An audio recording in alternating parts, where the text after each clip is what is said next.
just had the Tuohy LB3 sent to me by the brand, and I'm here to do a review on it. It's a pretty cool little light. We're going to start with what comes in the box. We got our quick user guide, USB Type-C charger, and then a couple additional rings for the seal. So a couple additional seals for the light. Those are more important than you think, so I am glad that those came with the light. That is pretty cool to manufacture, think that, and put it in the box. So I've run the light for a couple days now, not as like a primary, but just as like a backup light. I'm pretty satisfied with it. We're gonna go over some of the specs, some of the features on the light, and then we're gonna do a couple little tests on it. So this is the LB3. We are 5.5 inches long, it's an inch wide, okay? So pretty small little light, weighs 4.9 ounces, and it is a 2-piece aluminum body. So inside, comes with the battery. It is a 3.7 volt, 1000 mAh battery. A little bit of research shows that this is a 14500, though it isn't marked on the battery. If you get another 14500, which typically I think are around, you know, $10 to $20 depending on where you get them from, you can have additional batteries for your light.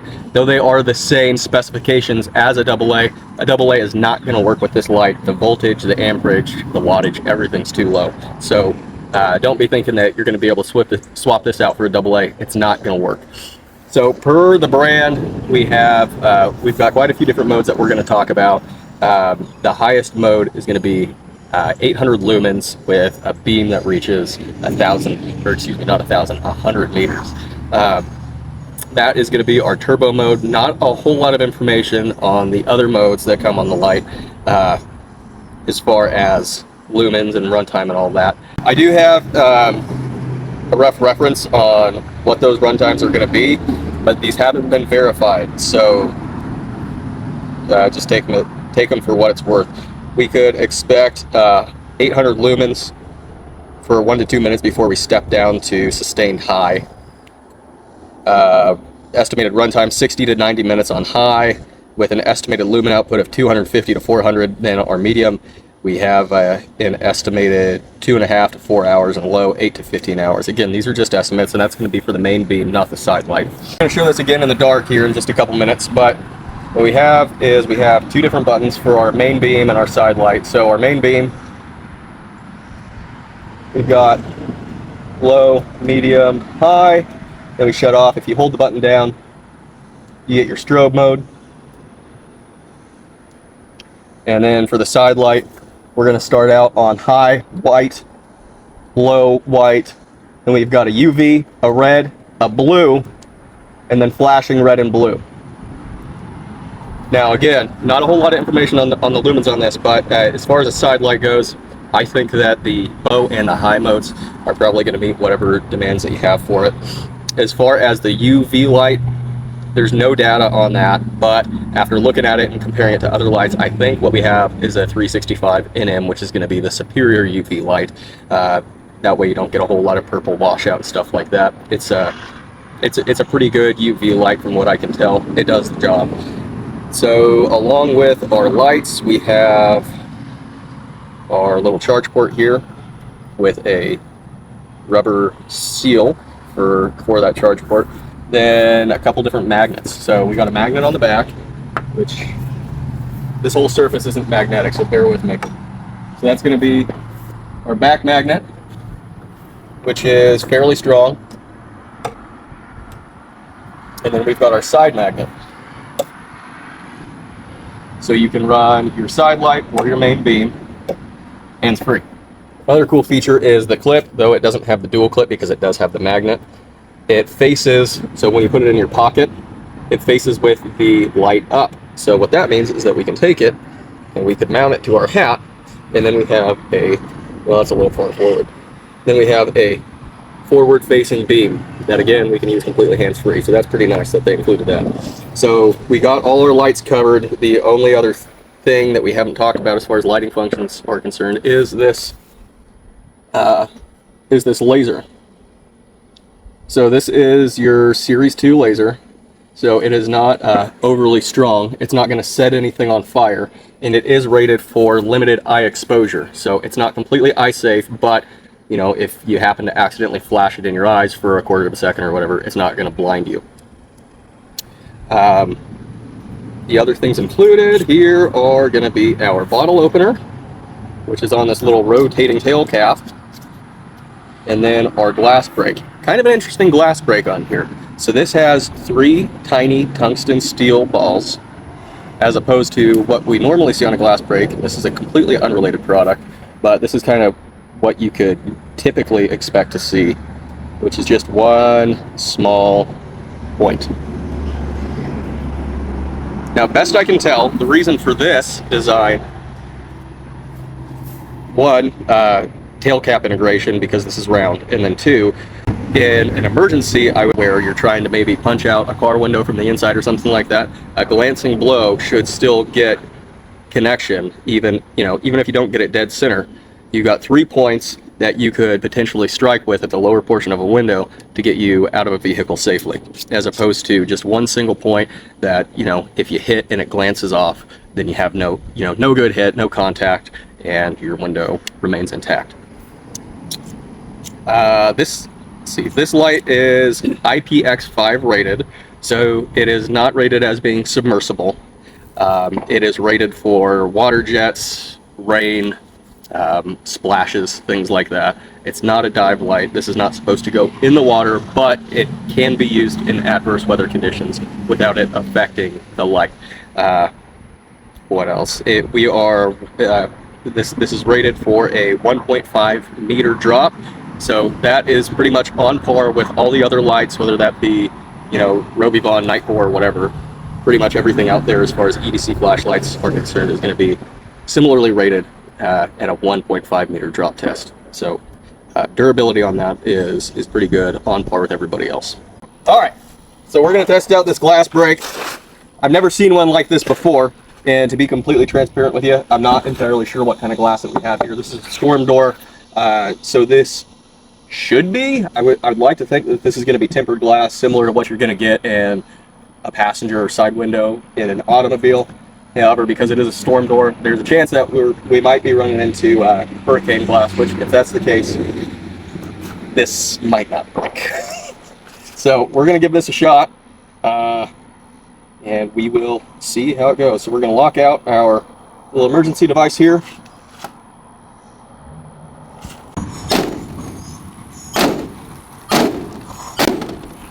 Might be hurricane glass. It's going to be the same. Alright, we're going to try this. Just because. That worked. Good right here. This one's a little more solid. We're going to do this one. Yep. That's not good. Okay. So let's talk about what just happened. We weren't sure what this glass was to begin with. Pretty evident now. You can tell by the way this broke in these cubes. This is tempered glass. So, tempered glass is going to come in varying thicknesses. This one is going to be fairly thick, actually, but it is the same kind of glass that is going to be in the passenger side window of your car. With that said, we've tried now 2 different sheets of glass with this glass break, and what I was seeing when we were hitting it is that we were leaving strike marks. You can't see anymore, unfortunately, but we were leaving strike marks on the glass, but we weren't getting any penetration at all. So, to be quite honest with you, I'm not sure why it wasn't breaking the glass, but it didn't work. So we tried another glass break, which I know does work because I have used it in the field. Again, completely unrelated product, so we're not going to talk too much about that. But this is the glass break that I've used before, and there's some marring on the back from us striking it. But this worked. This is actually the thing that broke out both of these panels here. I gave it quite a few strikes with enough force to cause a little bit of tension and tenderness in my elbow, because I kind of got elbow problems, but we were hitting it hard and it was not breaking with this glass break. Now that I've hit it a few times, I'm seeing that we have some deficiencies. So we have lost 2 of the steel balls that we were using to strike this glass with. We've still got 1 intact. The other 2 are somewhere on this tarp down here, but it wasn't able to break the glass. So that is unfortunate. But that being said, we're not completely done. We're still going to run some more tests with the light itself. But I can't recommend this as an emergency tool. This, with as hard as I was hitting this glass, it should have broken. There's no reason for that. Now that we're done with our glass test, we're going to turn out the lights and we're just going to run the light, see how it performs in the dark. Okay, that was a little weird, but it's dark now, so let's test out our 208 LB3 flashlight. First, let's go ahead and turn out the lights. Alrighty, so we got our main beam here. This is going to be our low mode. So here's our low mode. Oh, hit that again. Our medium. And our high. So come on over here with me. Give you a decent idea. You could just look off one of those trees at about how far this beam will go. Obviously, we got a good spill here, decent hot spot in the middle. Overall, it's a pretty good spread of light. So not a super focused hot beam that's going to reach out really far, which you can kind of expect from your 800 lumens in the 100 meters. I think that's probably pretty accurate to what we're looking at here. So pretty decent for a little tiny EDC single cell flashlight. The way this works is really you just click the button 3 times to adjust the modes, and then when we hold it down, we're going to get our strobe. There's our strobe mode, nice and bright. Alright, now next we'll take a look at our side light here. So single click for high on that side light, pretty bright. We'll do another click for low. This I think is probably what most people are going to be using the majority of the time when they're utilizing that side light, low mode.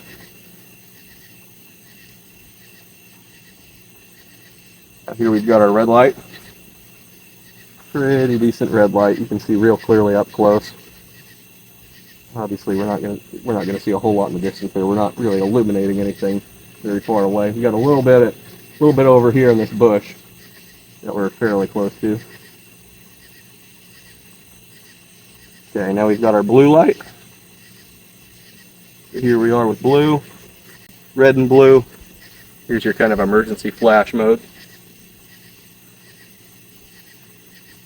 Again, this isn't reaching out super far, but I mean, just looking at it, you can see it in the camera, that's pretty bright. And then one that we skipped over that we're going to go to now. So high, low, and our UV. This seems to be pretty good UV. I wish that we had a scorpion out here or something that we could show you. Let me grab this. The mostly white frisbee. So kind of difficult to tell on the camera. This is sort of like an off-white color, mostly white, multicolored on the other side. But this is our UV light. As you can see here on the camera, of course, the camera's not going to be as good as the naked eye, but you can still tell there's not a whole lot of purple spillover. We're mostly just looking at that reflective UV glow, which is really what you want out of a UV light. And then the only other feature that we haven't talked about, look at that. These are glowing a little bit. The only other feature that we haven't talked about outside of our short little day demonstration is going to be our laser. And not, this little Series 2 or Type 2 or whatever laser. You can't really see very well during the day. You can see it a lot better at night. And we're reaching out pretty far. A lot. That's actually, I'll be able to see this, but this laser's going well over 100 meters into those trees at the back of the property. So this is probably something that you're going to be able to use in a brightly lit room. You can use it at night, obviously, and go super far out with it. However, outside on a bright sunny day, you're probably not going to be able to utilize this much outside of maybe just playing with a cat or a dog real close to you. So that's actually kind of surprisingly far. how far I'm able to shoot this thing. I really wish you could see it. Well, like I said, well over 100 meters. This thing just goes on and on and on. Pretty crazy. So, final takes. All in all, I would say, as an EDC flashlight, it's pretty darn good. Aluminum body. I think that the durability on it is probably pretty good. It's IPX5 rated, 1.5 meter drop test, which after a little glass break demonstration that we did, I think that this could probably sustain an impact more than a 1.5 meter drop, because I was smacking this thing pretty dang hard. And if it would have penetrated, that would have been one thing, but the fact that it wasn't, I was just throwing all that force into this flashlight, which is going to be way more than, you know, a 6-foot drop. Front light, really quite good. I'm a big fan of the UV light on here. Red and blue flash for, you know, first responders. That's probably going to be a good choice for you. Yeah, I mean that light is super bright for a front light. Low mode, you're going to save a lot of battery on that. And then even the red light is pretty darn decent. As far as this beam goes, low mode, pretty impressive. Kind of click through the modes here. That high mode, I anticipate that that's probably gonna step down fairly quickly with it just being a single cell 14500 battery. Nonetheless, pretty darn bright for a little teeny tiny light. Throw not super far, but again, this is a really compact, everyday kind of flashlight. I like the way that they mounted the clip because it doesn't have the dual clip and it just has the magnet on there. You know, you're not able to turn it, but they've mounted it really smartly so that when you carry it in your pocket, the head is up, and then you can, like I showed you earlier, can clip it onto something to where that beam is facing forward. The only other thing that I wanted to do with this, which I think we'll do now before we're all done, is because I was actually so impressed with the durability from that glass break demonstration that we did, I want to go ahead and test its water resistance. So IPX5, that means that it is resistant to splashes, water jets, rain, you know, just adverse weather. It is not rated for submersion, but we've got a pool here and it already outperformed itself on the drop test, so I think let's just see how it does in the water. Go ahead and turn it on. Maybe not the strobe though, because that's kind of annoying.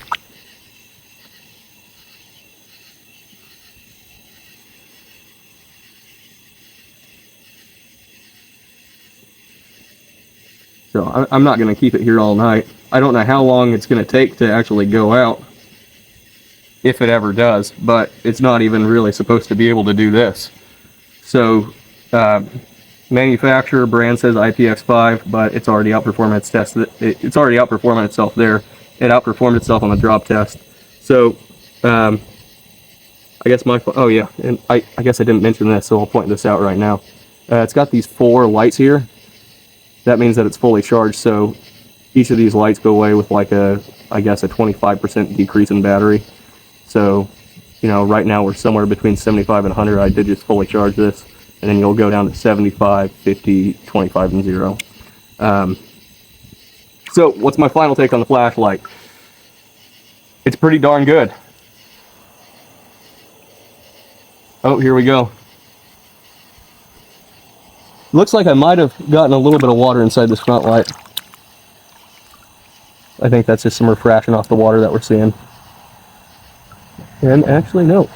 There's no water in there, so I misspoke. Or I spoke too quickly. Says it can stay in a 1.5 meter drop. Obviously, that's wrong because it can do far more than that. It says that it's resistant to splashes, but we just fully submerged it for a little while, and it's doing just fine. So really, as far as a flashlight goes, I don't have a single knock on it. I actually prefer single cell they tend to run a little bit more reliably than when you start stacking batteries on top of each other. So as far as the light goes, as far as the laser pointer goes, as far as what this is really designed for, I think that it's honestly better than even what's advertised. The only knock I can give it is this glass break. Like I mentioned before we even tested it, I've never seen a glass break like this prior to picking up this flashlight. And we tested it pretty thoroughly. If you can see here, we actually deformed some of the aluminum when we were striking that glass. So during that glass break test, we actually deformed the aluminum on it, and we lost 2 of the steel balls, and it didn't break the glass. So as far as glass breaks go, this is probably, if you're looking for a glass break, I absolutely would not recommend this. I would say if you're thinking of getting anything that can break glass, don't plan on it being this, because it won't. That's just maybe kind of a cool added feature. The only thing on here that we didn't test is the bottle opener, which it looks just like every other bottle opener in the world, and given that it's all aluminum, I don't think that you're going to have a single issue opening a bottle with this. So glass break, probably a 0 out of 5. As far as a flashlight goes though, this is probably a solid 4 or 5 out of 5. It is exactly as what's advertised. It's not like it's not a tactical light. It's not a weapon mounted light. It's an EDC flashlight that has a whole bunch of functions. So flashlight, EDC flashlight, I'd probably give it a solid 4 out of 5. I'm fairly impressed with it. Its durability is pretty substantial. It outperforms what it's rated for, and the functions on it are pretty cool. They're pretty darn good. So as far as an EDC flashlight goes, I think that this is probably a good choice for you. It's a good value.